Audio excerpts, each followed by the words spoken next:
मालेगावमध्ये बांगलादेशींना जन्मदाखला देण्याविरोधात भाजप नेते किरीट सोमय्या यांनी आवाज उठवला होता आणि आज बांगलादेशींना जन्मदाखला देण्याच्या घोटाळ्याच्या तपासासाठी एसआयटी स्थापन करण्याचा निर्णय शासनाकडून घेण्यात आला।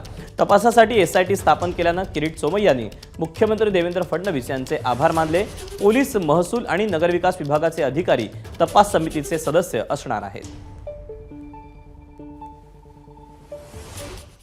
मालेगाव येथे मोठ्या प्रमाणात बांगलादेशी आणि रोहिंग्यांना जन्माचे दाखले दिले जात आहे।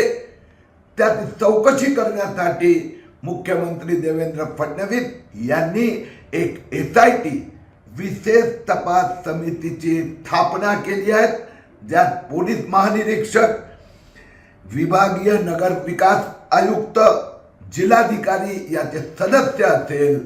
या सगळ्या अनधिकृत बांगलादेशी रोहिंग्या यांना परत बांगलादेश पाठवण्यात येणार। एबीपी माझा, उघडा डोळे बघा नीट।